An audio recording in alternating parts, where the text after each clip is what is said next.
Hey guys, I'm still feeling pretty bad that we haven't spent very much time on word problems. So I'm going to record just this video and the other one and insert this into your study guide. So if you can't solve these problems in the study guide, you can see an example of how to solve it and then you can try it again.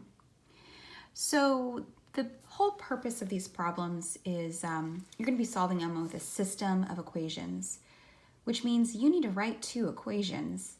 And thankfully, we've had a lot of practice doing this. I think you guys are going to be fine on this. You just need to figure out which information goes with which equation.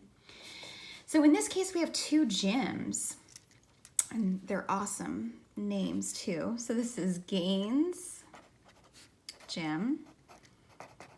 Okay. And we have Bicep Blowout Gym. Oh gosh, please don't name a gym that. Obviously, these are made up names. I really hope there's not an actual gym that name. Okay, so we're gonna write an equation for each gym, and then we're gonna answer these questions. When will the cost of both gyms be the same? How much will it cost? Okay, well, if you remember way back when, okay, we always have the rate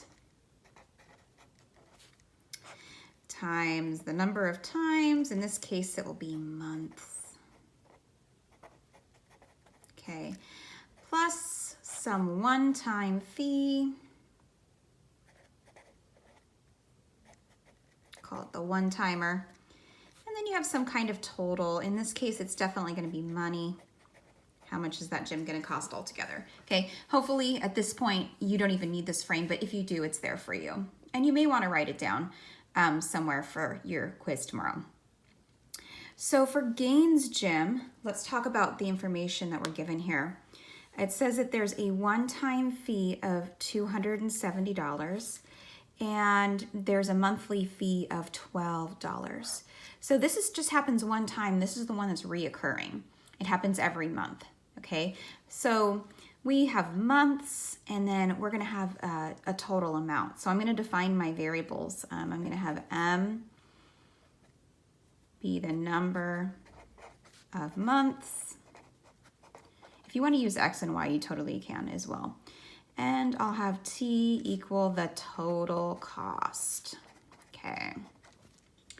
All right, so for Gaines Gym, okay, we have our rate, which is $12 per month. So I'm gonna multiply that times M, plus our one-time fee of $270. And then for however many months we're going, we're gonna get a total cost for that gym. And I'll do a T there, okay?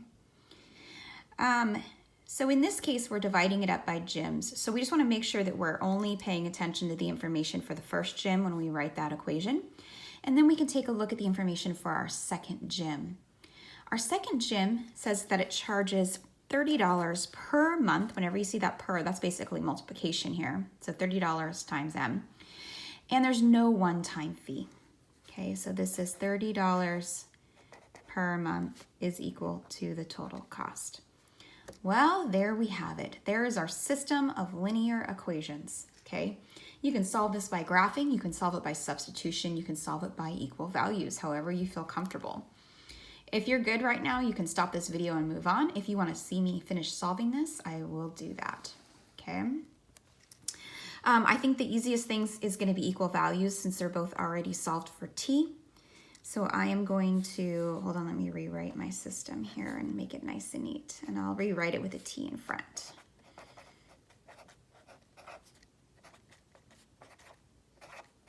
Okay. So remember equal values, all I'm gonna do here is I'm going to just set this equal to this since they're both equal to T. So that'll be 12M plus 270 is equal to 30M. And then I'm just gonna solve for M. I'm gonna subtract 12M from both sides and I'll get 18M. Divide both sides by 18 here. And I don't know what that is off the top of my head, so I'm gonna go ahead and divide it. I hope it goes in evenly, but we shall see. Ah, it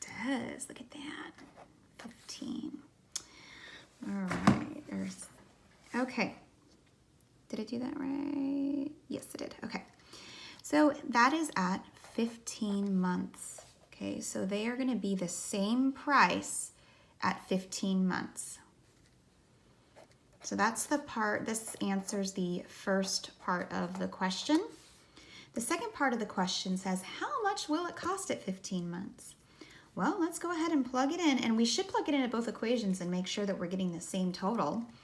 But if I do 15 times 30, it's going to be $450. Okay, so I think this is going to be $450.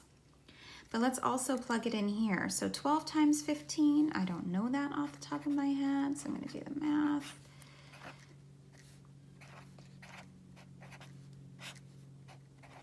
Okay, so I'm getting 180, and then I add 270 to that. And I'm getting 450 as well. So I know I did it correctly. So in your answer checker, you'll just put the number, no dollar signs, no labels. I hope that helps. Go ahead and try that problem again now in your study guide.